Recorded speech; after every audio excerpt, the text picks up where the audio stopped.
Hello, good morning, good afternoon, good evening. This is Kelly Murray with the Consortium for Service Innovation. We have a couple folks who are still joining us. We're expecting about 60 on the phone with us today. I'm going to be monitoring the chat window here in the GoToMeeting.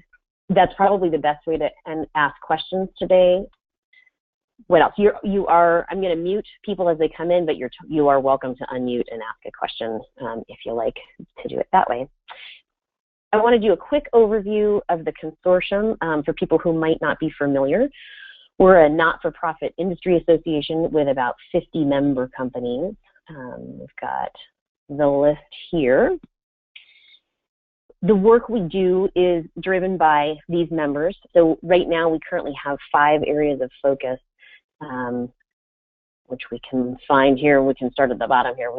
Leadership in an active organization has a lot to do with the leadership framework for service excellence, which is the way you organize your organizations to do a lot of the things that we talk about. So the Customer Success Initiative has now a spin-off that is Predictive Customer Engagement, which has sort of taken the place of communities, social networks, and support. And all these topics have more information through these pages. Intelligent swarming, we think, is collaboration on steroids. We think it's the next big thing for support organizations in particular. And then, of course, KCS is what we'll be talking about today. Our work gets done largely through our events like this one and like the ones on this page, which are all in-person events. Our next big event of the year will be our Member Summit happening in just 2 weeks in Monterey. And then I wanted to do just a quick update from the KCS Academy.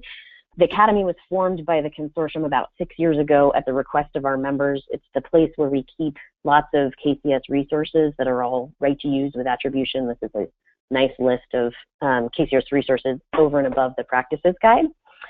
And this is the KCS Academy is the only authorized certifying body for KCS, and we just launched a new online training and certification for people who are brand new to KCS. So this is the KCS V6 Fundamentals, and so it's about an hour and a half online presentation, and then you can take a follow-up brief certification quiz for that.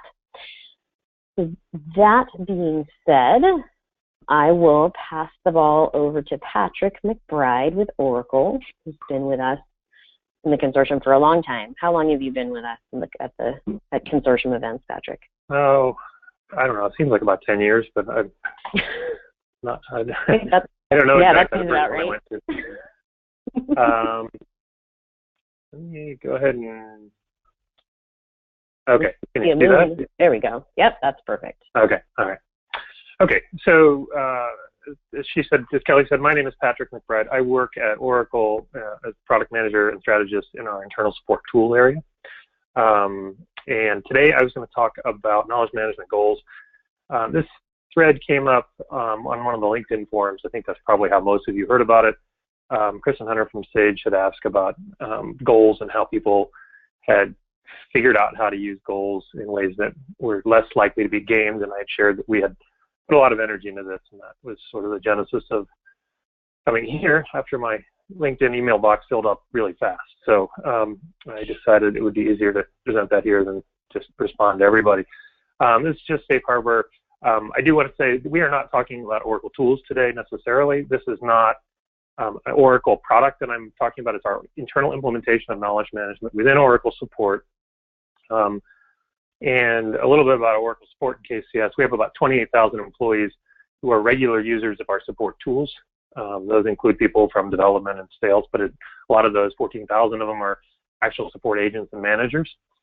Oracle has supports offerings such as on-premise and cloud products. We have consulting users of our support tools, and we have traditional support. We have over 3,000 products and services across 25 product categories, and we group those up. We call them PLA lines, and you'll see that acronym in our presentation today.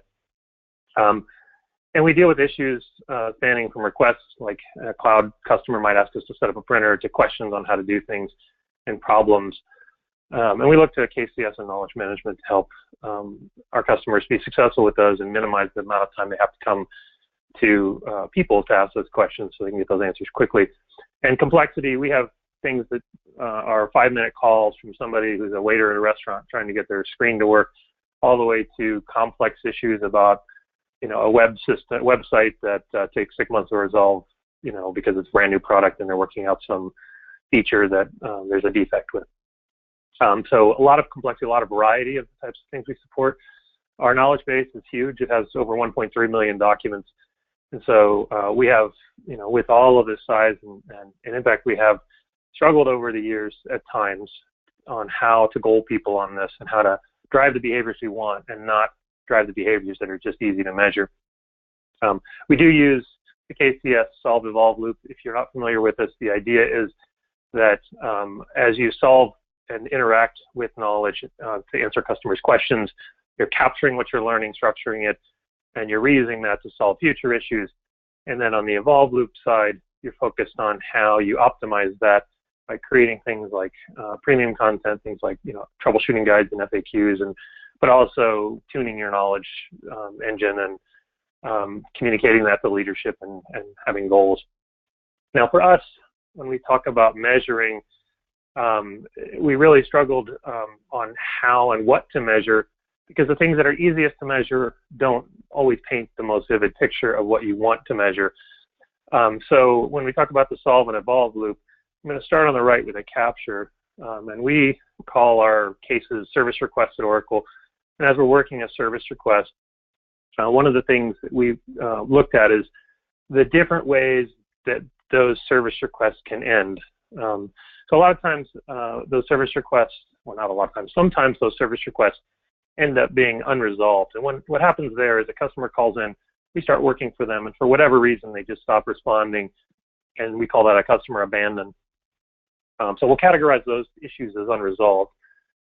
Sometimes we'll have an issue like, let's say, in a cloud space where there's an issue that's specific to one customer, and then there's a maintenance pack that goes in and it fixes that issue that was unique to that one customer. And in those cases, knowledge might not be applicable. And so we give our engineers an option to tell us that. And then we look at things like solved. So how many times are we solving our calls from our customers, our service requests, using existing knowledge?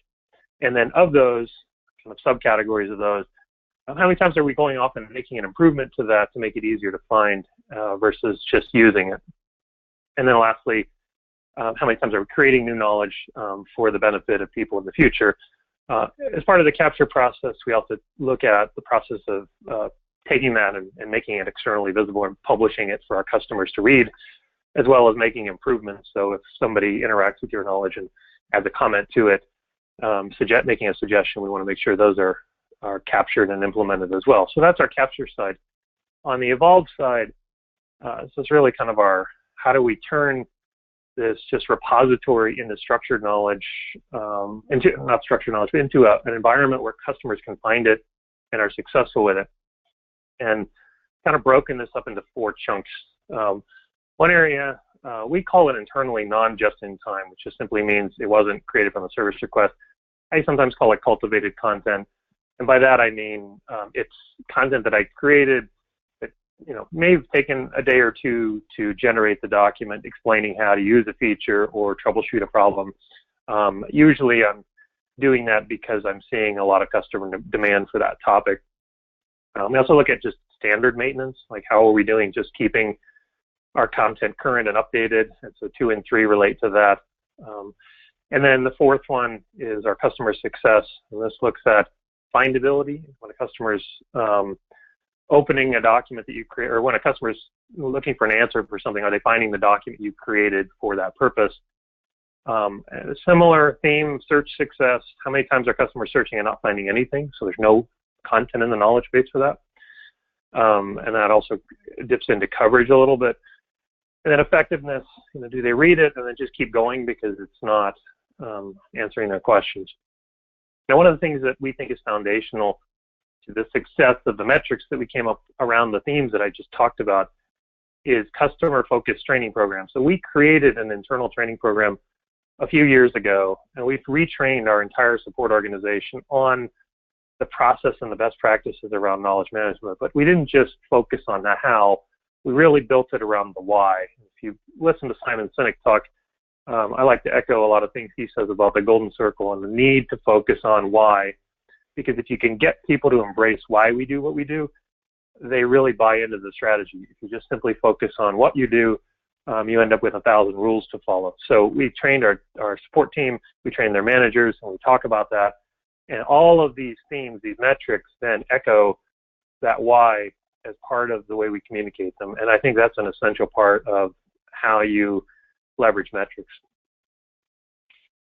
So before I go into the actual metrics, just an example of when we teach those engineers, we talk about what they see, and they work service requests all day, and they know that they get a lot of service requests. So at Oracle, we get about 70,000 users logging around 160,000 service requests for the period we were measuring.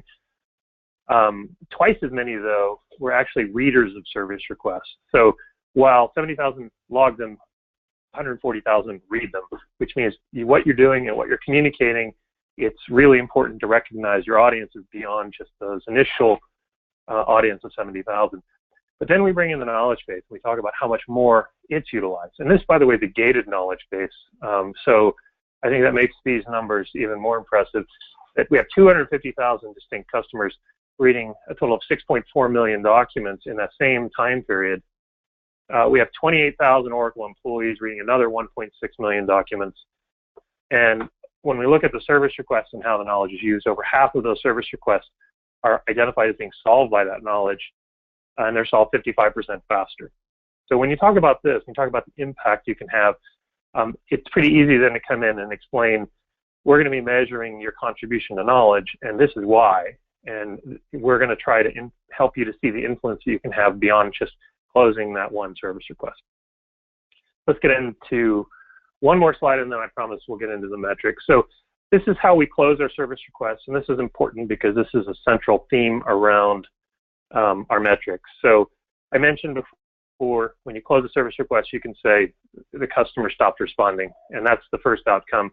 And in the first step of this wizard, in the resolution step, that's something they can tell us. If they tell us that, there's no more work to do, they're done, the service request can close.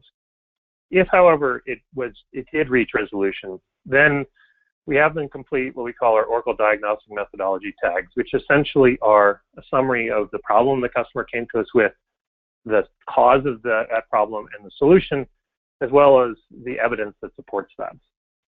Think of this as almost like a draft knowledge article. That then can become a knowledge article when they get to the solution step. So if there is no article that they use and they're going to write one, they've already done the work by completing the tags in this ODM section, and they just click a button and it literally converts the service request into a knowledge article for them that they just have to make a few edits to and publish. We have related items and errors. So think of these as like defects or errors.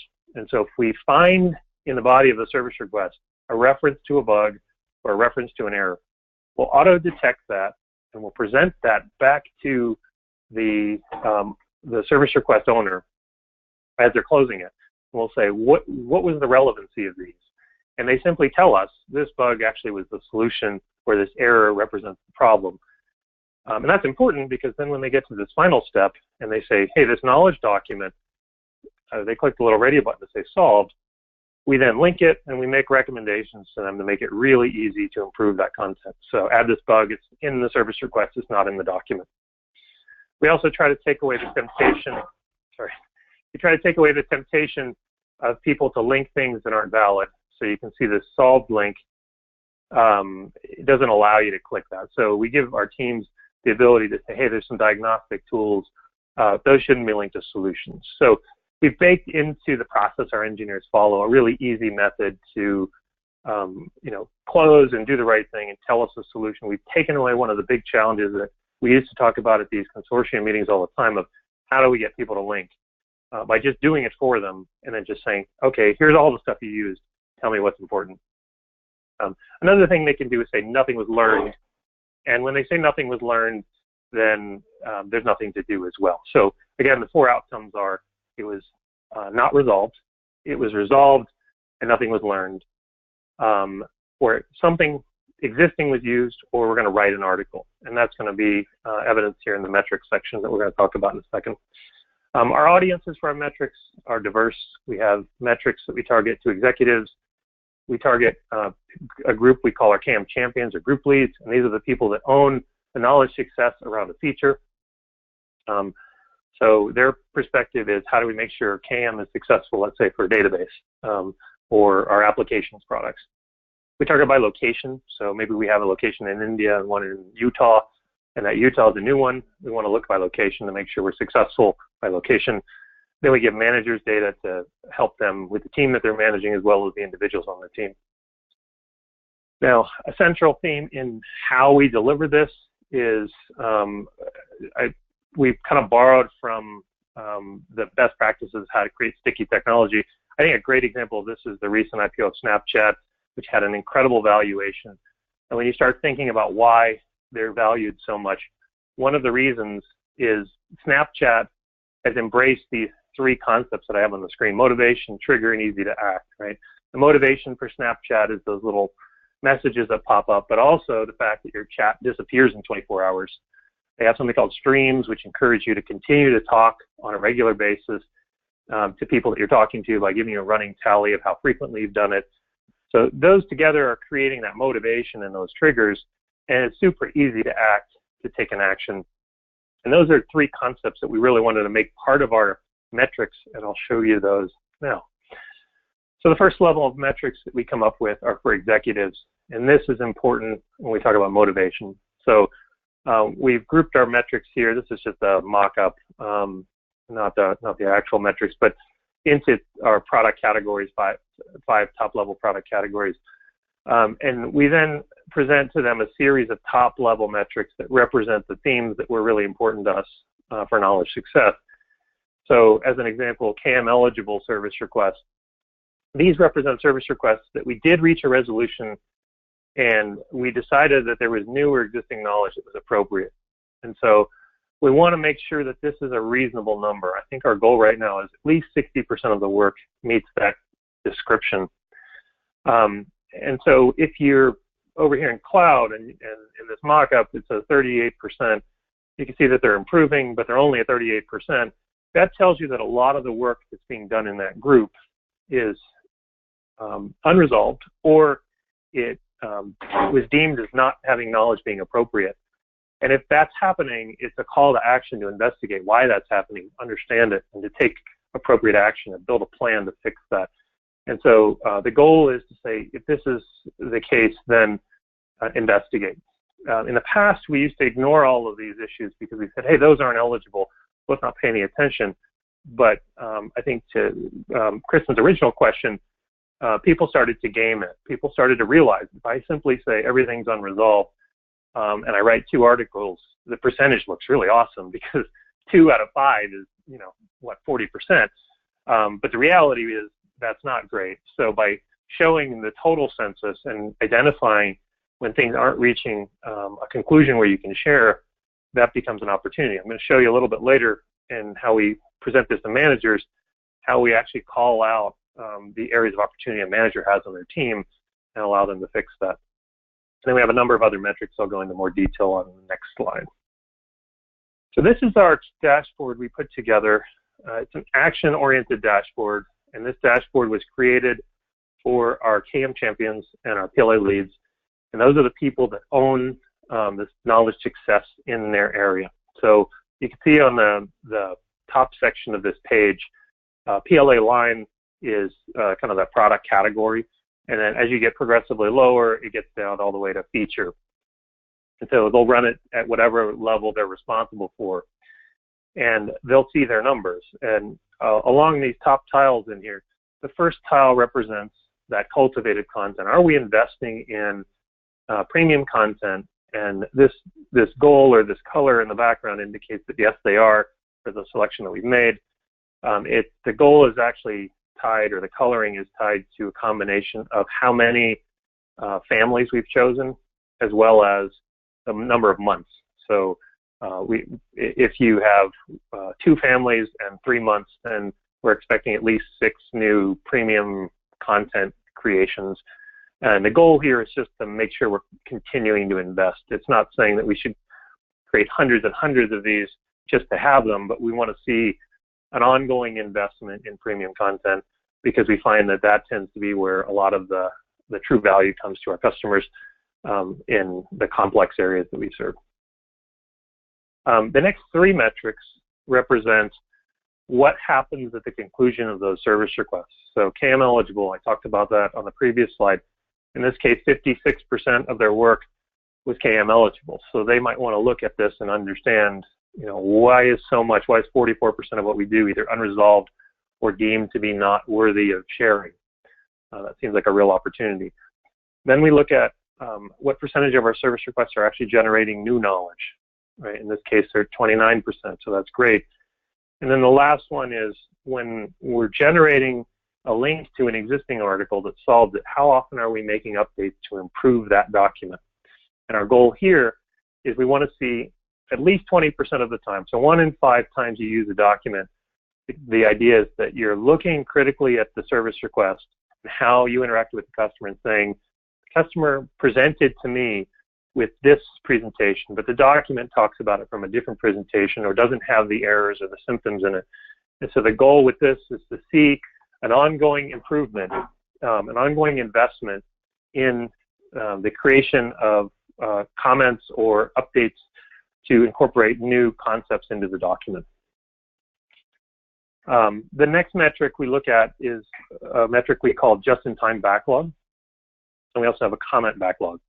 And these two metrics basically represent the work that our teams have outstanding. So if you think about just-in-time refers to service request-based knowledge, and the goal is that we're creating content from our service requests, and this backlog number tells us how many of those just-in-time documents are not yet published for our customers and are less than 7 days old. Since we have a 7-day time to market goal, if this is 50%, we color code it, the person clicks on it, they see a list of all the documents that need to be published, and they can act on that. Same thing with our comment backlog. They can get the list and act on that. The currency metric, our goal with this is that we want to be maintaining our content that our customers are using. So if we wrote an article 10 years ago and nobody's clicked on it, we don't care, right? It's fine, it can be out there, it's not something we worry about. But if people are interacting with it, we want 90% of the clicks our customers make to read something to be against content that has been maintained in the past 18 months. And so if you see this number start to drop, we have actions that people can take, which will then tell them these are the most popular documents that haven't been maintained, and they can go in and open all those documents and then investigate and act. And the final metric is the percentage of sessions that our customers have on our portal where they don't need to engage with a support agent and they did read a knowledge document. So in our case, 95% of the time when we can get them to look at a knowledge document, they're successful and they don't have to log a service request and talk to a person. So each of these top tiles are sort of the call to action. If you've got one that's red or got one that's yellow, you click on it and you start to investigate. And so an example when you click is this. You can see the backlog number, and we give them a series of ways to be successful here. So the first thing is, if you don't understand this and what it means, click explain this metric and help me fix it. It's basically online help that tells you exactly what that metric is, how we calculate it, why it's important, and we tell you actions that you can take to fix it and other things, other numbers that you can look at to better understand that. It'll point you to training resources that you can use with your team, as well as a number of other bits of collateral. We also show backlog trends if you want to look at 13 months to see if you're getting better. We allow you to look at processing. So rather than just what's in your backlog, how fast are the things that you've actually taken out of your backlog getting to customers, and a number of other things.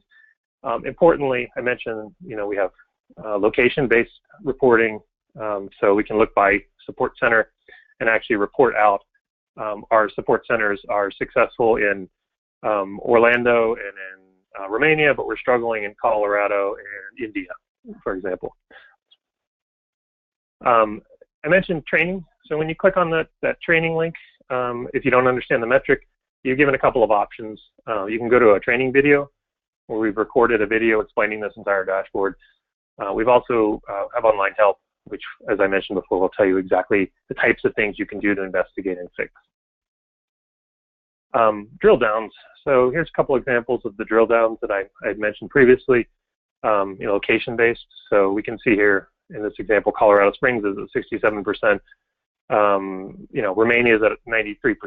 So I may want to go meet with the manager of the Colorado Springs Sports Center and talk to him about the opportunities that we have to address, the externalization of knowledge. But I don't have to tell everybody, everything's a problem. We also have drill downs that let you act more specifically. So if you own a group and you just want to go fix the things, you can drill right down into the list, and again, very action-oriented. Here we can see we've got a couple of documents that were created in November, and a couple in December.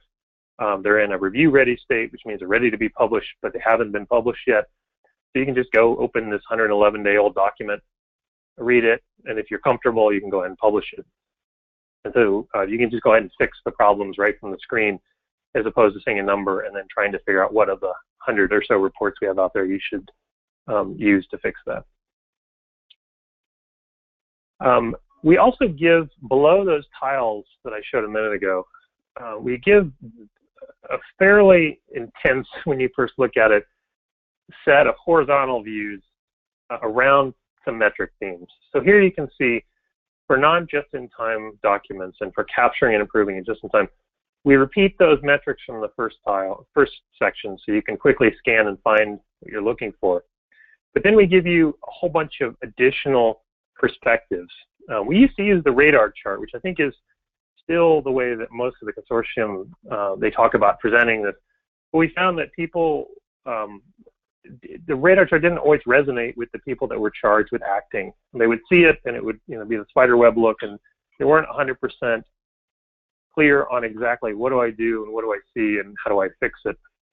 And so we decided to give them a variety of views that give different perspectives on an issue, some of which you can't easily render in a radar chart. So here's some examples drilling into the capture. You can see the percentage of employees who are creating knowledge by location or region. So here again, I can see North America, we're up in 80-something%, but Europe, we're only around 60%. And if you think about this and you tie it in with the other, right, Europe's really good at getting things out there fast, but only half the people are participating. You start to combine these numbers and it really starts to tell a vivid story of where you need to invest and what messages you need to do. So in Europe, I'm going to talk to them about we need broader participation. In North America, I'm going to talk to them about we need to work on getting these to market faster, right? And so I have these complementary metrics that help tell that story. I have this stacked bar that shows me the outcome. So what percentage is in each bucket, those 4 buckets I talked about. We actually have a 5th bucket if they solve it using collateral that's not from our knowledge base. But these 4 buckets representing the potential ways that the outcome can happen. And, we want to have not very many unresolved, so they have a lot. So that's kind of a call to arms. Customer specific, or I didn't learn anything that's worth sharing, that's pretty big there too. So that's an opportunity. And then solved with existing and creating. And the last one we have here, you can see what are we doing when we create this. So you can see here, most of this is getting externalized. Some of it's only internal. And a tiny sliver here is being deleted. So we're giving people credit over here with creating all this knowledge. Are they just turning around and deleting it? So this team actually looks okay, right? There's always going to be some you start and you say, you know what, I don't need to create this document. I found another one, I'll just combine it. But here's another group where it is a problem, right? 22% of the time when they write knowledge, they just turn right around and delete it. And so this was one of the metrics we put in to specifically target the gaming that was happening because we were giving all of this great credit and patting them on the back for creating a lot of knowledge, even though a quarter of it was just being turned right around and eventually deleted within a certain time period of creation. And so we felt like this was an opportunity to kind of call that out. So no longer can you hide in closing everything is unresolved or saying I didn't learn anything because those are now visible, and no longer can you create and delete because those are now visible. We have two more horizontal views that we give. So currency, and we show currency from different perspectives, so you can see based upon, what percentage of our knowledge base is active in this area. So they have a lot of knowledge that isn't used. So only 60-something% is active. Maybe they have old releases that aren't that popular anymore. And then of the internal or customer hits, what percentage of them are documents we're actively maintaining. And then customer success, and this is one I'm going to drill into a little more. This again gives you kind of a vivid understanding of where your opportunities are around customer success. So this first chart, again, the main metric here is what percentage of the time do people come to our support site and they're successful in reading a knowledge document and not needing to log a service request. And you can see here 95% of the time they're successful. When they actually do a search on our knowledge base, it's 98 or 99% of the time they don't need to log a service request. But what's really interesting here is when they log a service request, how often does the inverse happen? How often when people log a service request, did they search? And you can see in this team, and I picked this team on purpose, they're about 20% of the time when they log a service request, they actually searched in that session. So if we can get you to search, it's awesome. But if you don't search, you're logging a service request. And 80% of the time, 80% of the people that log service requests don't search. So call to arms, start working with the people that log service requests and try to find ways such as co-browsing to educate them on the knowledge base, get more aggressive with it. And this is one of those data points when you show it to a support team, they can really understand why that's an important message versus if you just say co-browse, then maybe they don't quite understand why they need to do that because they assume everybody already understands our self-service tools.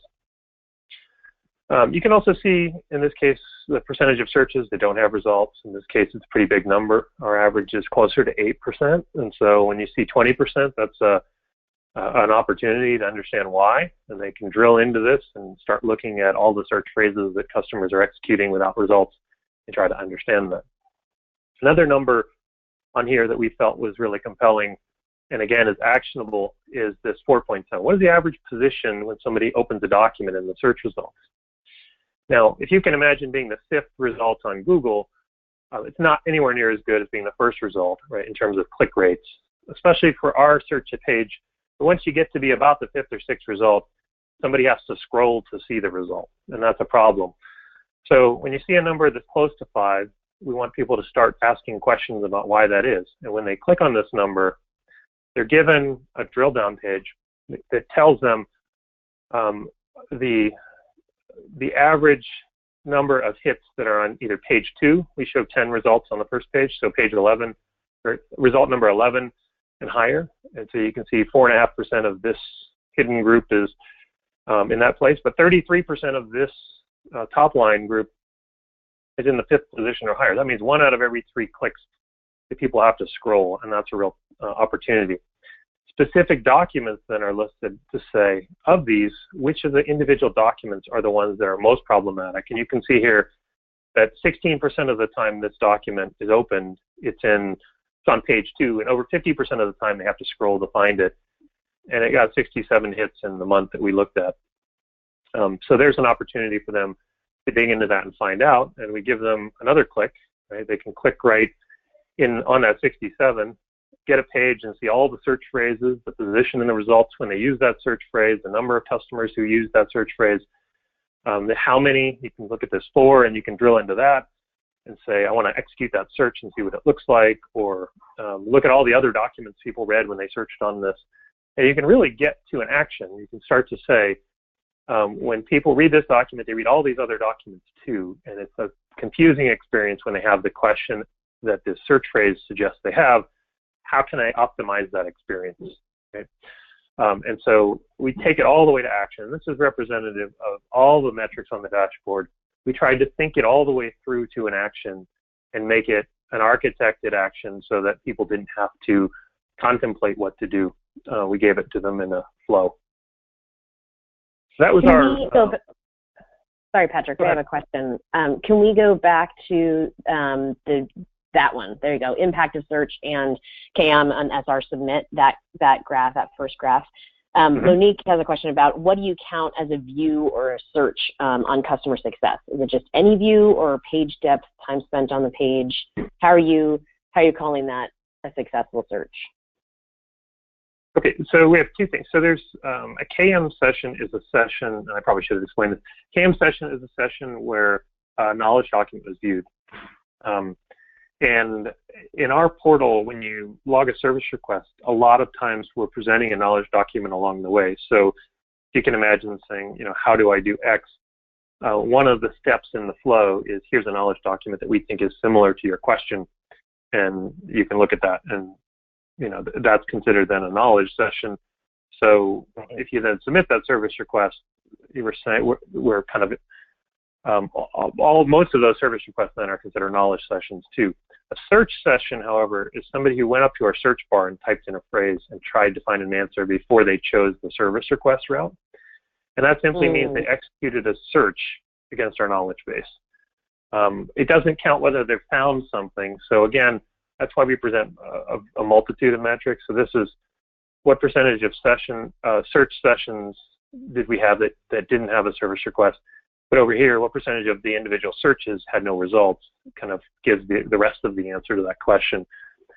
And then this line chart here, what percentage of SR sessions had a search, right? Again, our hope is that this is a high number, right? That 80% of the time when they have an SR session, they also searched because it just says they're really trying to self-service. But if you have a very low rate, like we do here, the people who choose service request that actually search, it can be an opportunity for you to take an action. If that answers the question. Yes, and now there are more. So Mike, okay. I think I might need some more context in this question. So this says, how do you decide to, I think, add and remove KCS artifacts or docs? Mike, can I unmute you?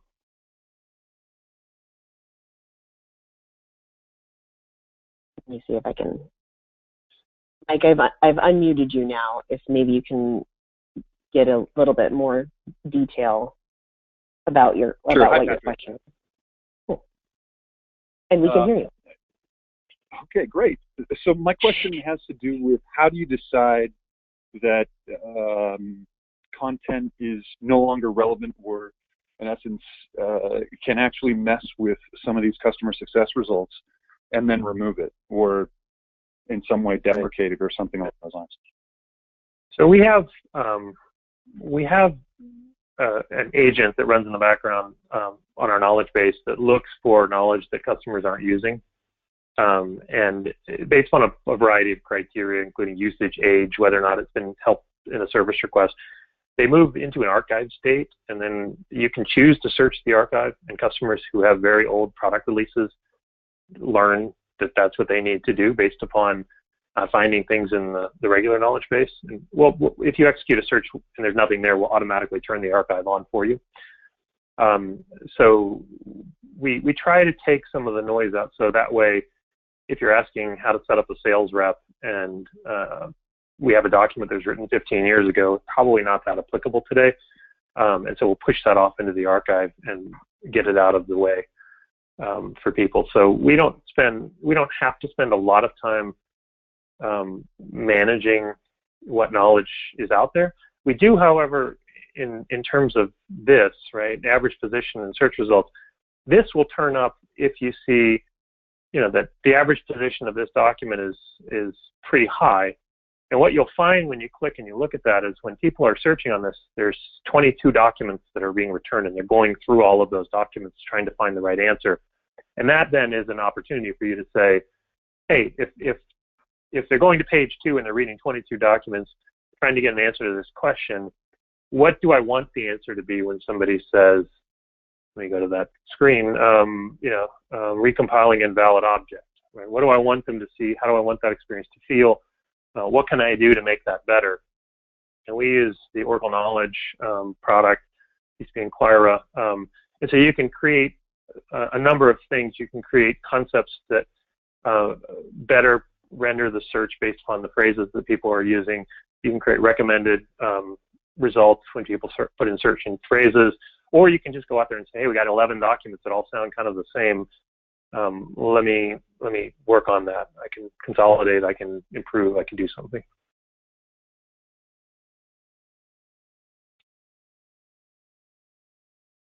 And now a question from Kristin. So I'd like to know who looks at all this data. Do you have team sessions to present areas of focus? Do the managers self-serve? Or does the KM manager watch this and reach out as needed? Yeah, a great question. So I mentioned at the beginning that we have different audiences we target. So we target our executives, and we keep it really simple for them, right? Those top-level tiles, and we tell them the significance. This dashboard that I've been demoing right now is targeted toward what we call our CAM champions and our PLA leads. CAM champion is the person who owns a line of business from a knowledge perspective and the success of that line of business. And they use this dashboard to find opportunities and see where they need to make these investments. So it's very specifically for them. It's not intended for an end user. It's not intended even for a support delivery manager or an executive. It's specifically tailored for the people who live and breathe knowledge, as the knowledge champions do, or the PLA leads who are responsible for a feature level knowledge, and so they want to make sure that their team is successful. And in the training video, we talk about how to use it. So the goal is when you see those top tiles starting to turn a color, we want those top tiles to be indicative of opportunity that make you start asking questions, and then you go down to the horizontal section and start to look at the metrics and make up that horizontal and say, where's my opportunity? So in this team, they were below the 95% goal on CAM sessions without service requests, which causes them to scroll down and then start looking at, people are struggling to find it. There's a lot of searches with no results. What can I do to start fixing that? And the drill downs, like I demoed, give them, actions to take. And that's kind of the goal of this. And a question from Craig. Oh, sorry, what was that? No, go ahead. How do you combat or detect edit gaming? So if you're measuring against updates to articles for both improvements and currency, do you make distinctions between qualitative updates and, say, adding a line break and saving? Right. No, that's a great question too. We don't measure individual updates. We measure the total number of documents that were used to solve service requests that were updated. So if a document solved 15 service requests, we're going to look to see that an update happened to that document this month, but we're not looking to see that 15 documents were up, or 15 updates happened. In terms of gaming of the individual metric, I don't know that there's any way that we've found through metrics to detect meaningful versus irrelevant updates. We do look, and we are actively working on updates to a coaching program where we have regular sessions between coaches that we've identified and support engineers. And the job of those is to work with the person and make sure they're demonstrating kind of the customer service concepts that we want them to demonstrate in their interactions in diagnosing and solving the issue, as well as, promoting what they've learned in the service request in the form of newer updates to knowledge. So, we'll see customer's problem description and the knowledge article, and one of the questions we ask in those coaching sessions is, how well do you think the customer would be able to find this solution? And we ask the support engineer to give us an assessment of how well they've done on those things, right? And then we review that with them. And so, if you're going in there and having to talk about, hey, this is the solution I had on the document, here's the service request you picked, and this is what the customer came with, and explain how the customer would find that, it gets uncomfortable pretty fast if you have to explain that. So, but there's no way that I found that's magic in terms of metrics to do that.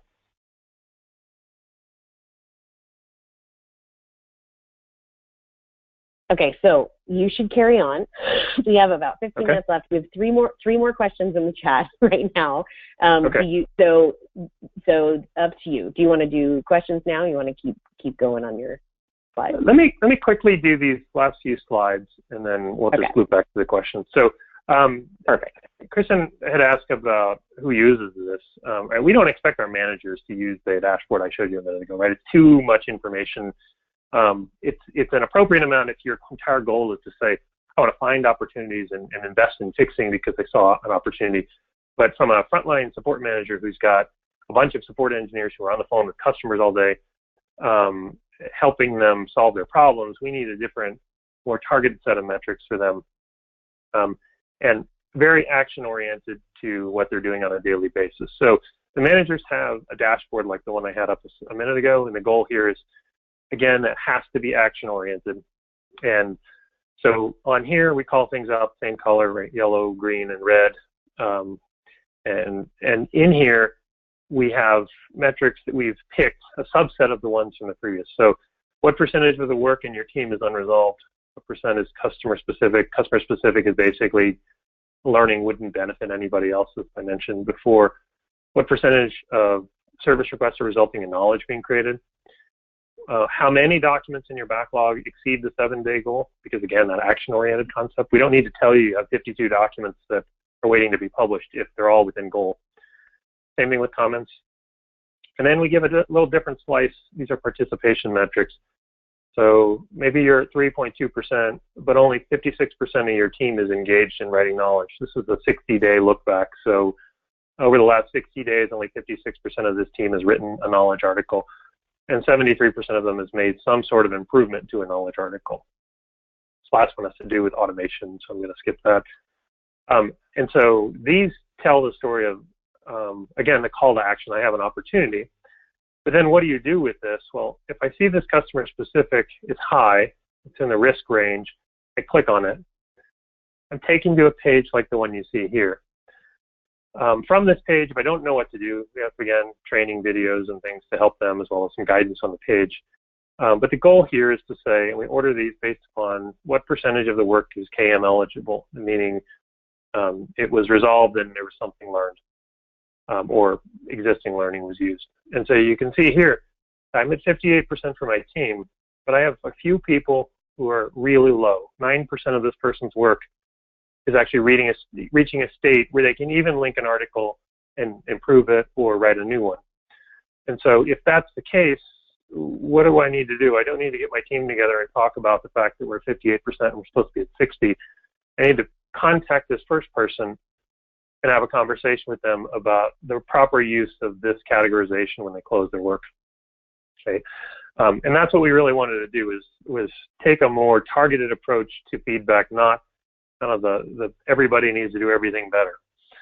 And here you can also see, they also have slightly above average in the rate of unresolved work. So we coach our managers and tell them,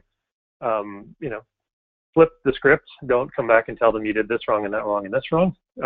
Pick 3 SRs, hand them to the person, give them the guidelines, ask them to present to you, and explain to me the thought process here, and how there was nothing learned and what you're doing. And then, a lot of times that starts to break those behaviors. We also give them really easy ways to do it. So you can click IM or email. You click email, it pre-writes the entire email for you. All you have to do is add your own little personalization to the email, giving them the instructions on what you want them to do. So you can pick the service request you want them to review, for example, and plop those in there. It gives them a link to their version of these metrics, and they can go then look at that and understand that employee versions are more built around their queue as opposed to the people that work for them. But you can see here, it's pretty easy to know who I need to reach out to. And the goal that we tell them is, because we don't want this gaming of write more knowledge, and then you look at your knowledge base and you have a knowledge base full of repetitive articles that people are doing to get their metrics. We want the manager to talk to the people that have the opportunity. If they fix these 3 people, this number is going to be probably 65, 70%, because you've now addressed your problem area, your opportunity area. But we also teach them to look at these people, look at your outliers on both sides. Because what we see when we look at the solved by knowledge, if you're at 96% of your issues are solved by knowledge, and we drill into this, what we see is this person is probably linking inappropriately or incorrectly. So they're pointing to knowledge articles that aren't really the solutions. They're not making improvements, and they need to be writing content. And so we ask them to look at both ends of the spectrum and reach out and look at the person's queue who's at 96% to make sure they're doing their job correctly. And then eventually you start squeezing the top and the bottom of this, and you start pushing people into the proper behavior. And then now you're suddenly working with this person or this person, the next one on the list, and, improving your operational metrics that way. This is if you drill into the solved, and so we just order it differently, but created, I'm sorry. So again, I was looking at that participation. We said 56% of this person's team wrote knowledge. You can see when people are writing, they're writing between 2 and 16% of the time. But I've got a whole slew of people here that didn't write anything. So what do I want to do? I want to go work with them to understand their decisions. Maybe I can put them back through another round of training. Maybe I can assign them a coach to work with them to make better decisions on when to write knowledge or how to work a service request so that you retain knowledge. And we try to improve that way. And again, we give them, all of these are clickable. Same concept as if I want to look at any of these and understand them, I can click and view and get additional interpretations of how to understand this. Support manager training video, we don't expect them to know how to do this out of the gate, so we give them a video. We also been teaching a course, kind of a manager boot camp refresher course, where we teach how to use these dashboards effectively. And then just a little bit of, this is the last slide, but a little bit of feedback that we've gotten from people who, again, these are people who used that first dashboard I shared, who have previously been spending their life trying to figure out how to run reports or pull data and how to assess it, how to understand it, who now have a dashboard that just calls out with red and other colors. You have an opportunity here, and then what guides them through the process of investing and fixing those areas. And just a sampling of some of the feedback, but it's been pretty positive. We've also seen, I picked some groups that really embrace the dashboard. We've really seen jumps in some of those teams in authoring and improving knowledge. We've seen a significant declines in the number of people having to go to page 2 of the results. And our backlog, because we put a focus on that backlog, has fallen in some teams by as much as 65%. We had teams that had literally years worth of work that they just never paid attention to because we were only looking at throughput, that finally got to that and have stopped that approach. So, that's all I have. So we can go back to questions now.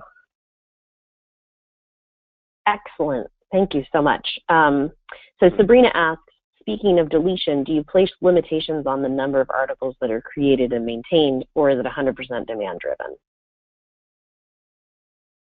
Do we place limitations on the number of articles that are, we don't have a limit on the total number that can be in our knowledge base, but we do have metrics that try to assess quality, right? So if we see content that's not used, right, it'll get shunted off to the archive. If we see bad search experiences, those trigger consolidation.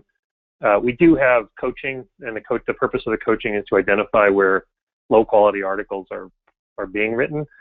You don't get to be a publisher until you've sort of been certified as a capable author. Our goal is that everyone self-publishes, and you can see, in this particular group, they haven't embraced our self-publishing. It's kind of one team at a time is deploying it. So this team, very little of their work is self-published. Some teams, a lot of it is. But if we see somebody publishing that isn't following the standards, we'll put them back through training and maybe revoke their ability to self-publish until they've raised the quality of their work. And then a little bit related, does your automated agent that looks for articles to archive, whoa, it jumped, automatically archive them, or does it go to a person to archive or not archive? We have the option, it's optional, so each group can turn on auto archiving, and if they choose to, they can not turn on auto archiving and they can manually archive. We recommend auto archiving. Sometimes it'll pull off an article it shouldn't. One of the things we do, though, I showed you that closure wizard. If you use a document to solve a service request and it's in the archive status, we ask you to unarchive it, and if you agree, then it will be pulled out of the archive. And then Jim says, hi, Patrick, great presentation. It's true. You showed some very impressive customer success figures. How is that measured? If the customer views a KB and does not open an SR, is that an indication of customer success?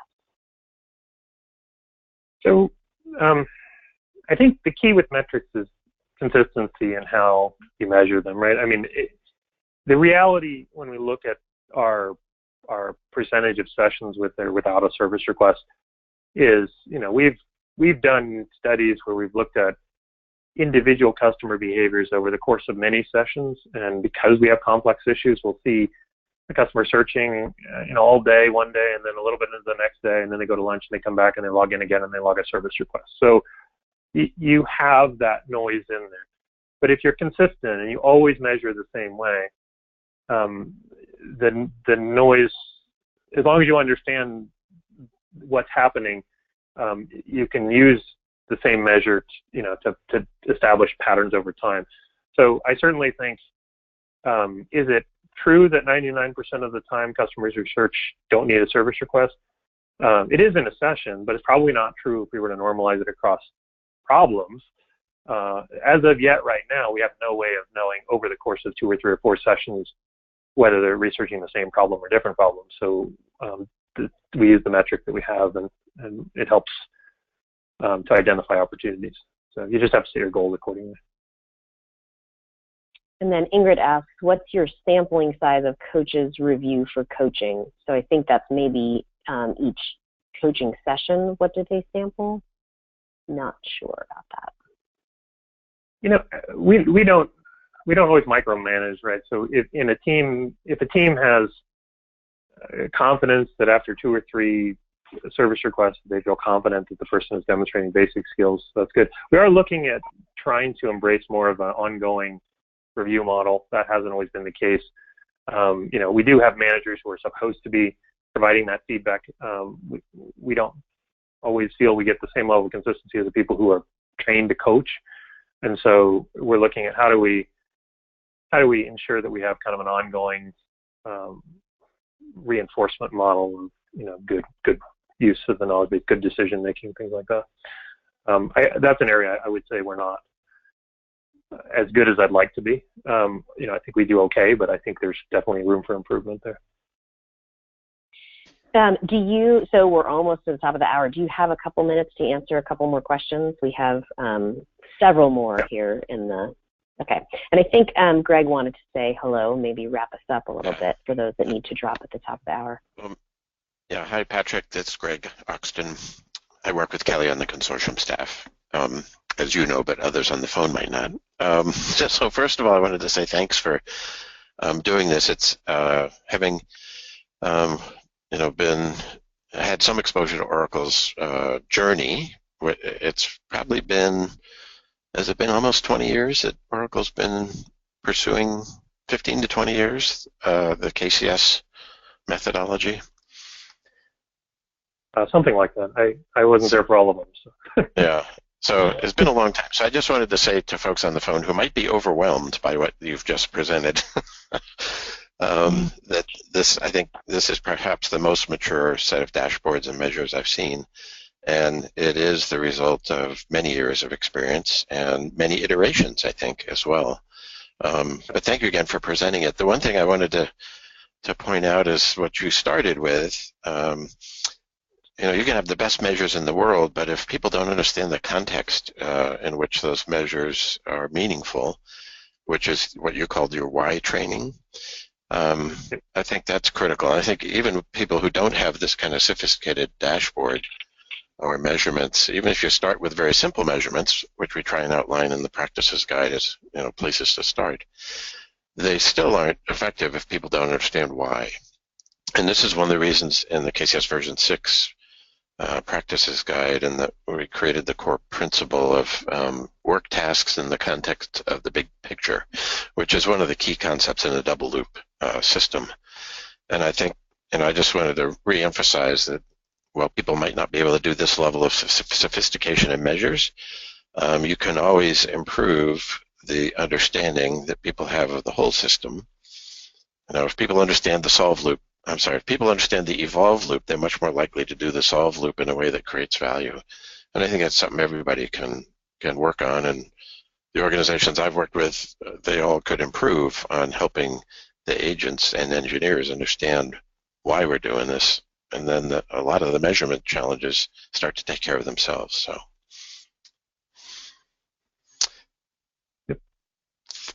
So we can go ahead and do. So thanks again, Patrick. and we can go back to questions if people can stay on the phone. And Patrick, if you can stay with us for another few minutes. So Kristin asks, and then I lost it. We are really investing in radar charts, and you mentioned that radar charts didn't work so well for your organization. They didn't feel meaningful to your leaders or managers, and so she's wondering if you can say more about that. So the dashboard that we actually replaced with the one that I just showed had radar charts on it, and I think there were a couple of challenges with the radar chart. And let me go back down to the. I wouldn't say it's not necessarily a problem at an executive level, right? You can talk about your 6 or 8 metrics that you put it out to executives, and much like these, you know, they paint a picture of kind of overall success, and this certainly could be done in a radar chart. It's when you get into if I can go down here, when you get into trying to render different perspectives in ways that are easy to scan and see. So again, people don't come in and just understand how to use this dashboard from day one. There's training, and we really work with them. We try to share best practices. But if you see that you have a challenge in capturing and improving knowledge, and you start to say, well, I want to see how I'm doing by region, and where do I want to invest, like I talked about in the example, or you know, the different outcomes of my service request, or I'm deleting a lot of content. It's not as visually easy to scan and see that opportunity in a radar chart, in our experience, as it is in a format like this. And again, this is targeting people who own products and features whose job is to figure out what to do. Right? It's not meant. This isn't an executive view. This is a action view. And so we have different dashboards for different audiences with different actions, right? Specifically to optimize their success. And we just felt like this was easier to understand. I can't say that a radar chart is, absolutely inferior, but I think there are things that we've done here that you can't do on a radar chart. And Craig asks, aside from deflections, do you have any quality or customer impact measurements like AQI, MTRS reduction, impact reduction, et cetera? We don't have the article quality index in a system that we can aggregate and report on. We do use a version of that in the reviews that the coaches do, but right now, unfortunately, it's not in an application where we can roll those numbers up. So that's kind of on our list of things to eventually build out. We haven't gotten there. There's always things that I'd love to have that I can't measure easily in here. I think the percentage of sessions that don't need an SR when they look at a knowledge document, that's a key one for us to track over time.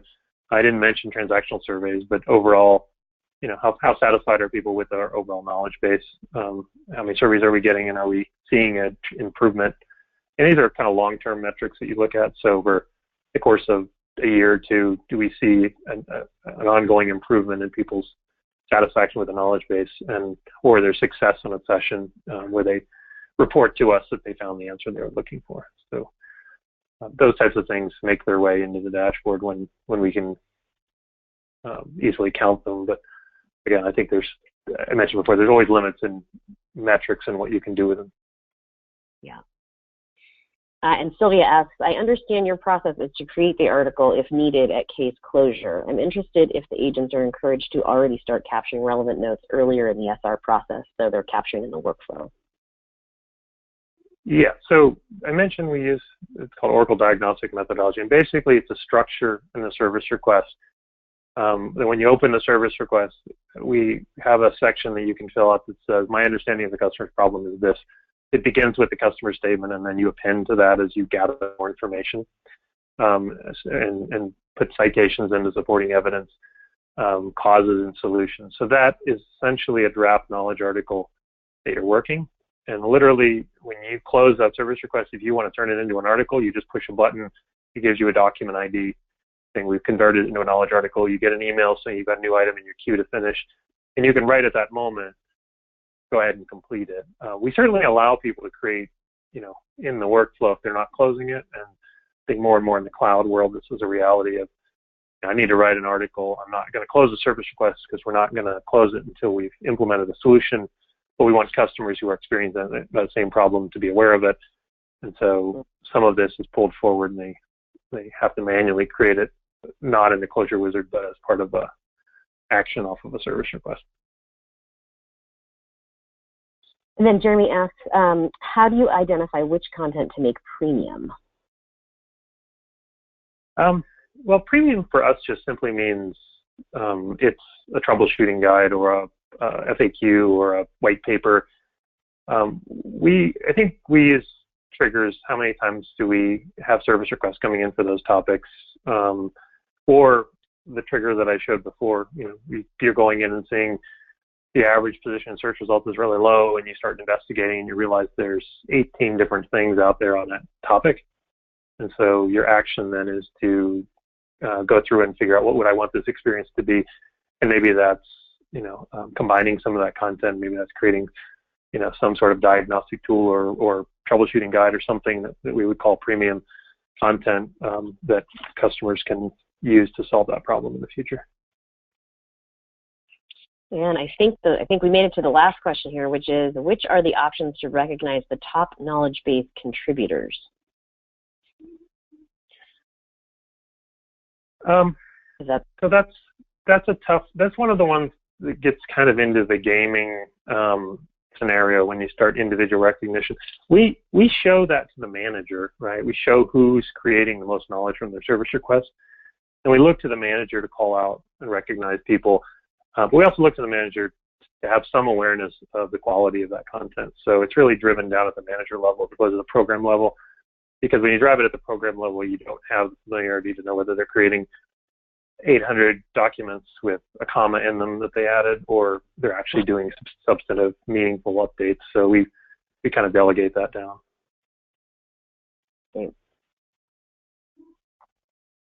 Okay.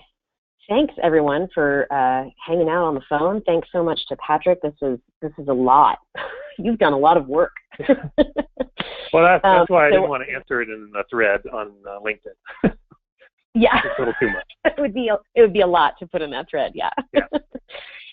So I have recorded, and I will get everybody who registered a link to the recording. And then we've had a request for a copy of the presentation. Is that something that you're willing to share, Patrick? Yeah, I'll send that to you. Great, that'd be great. Wonderful. All right, thanks everybody. Hope to see you at another consortium event soon.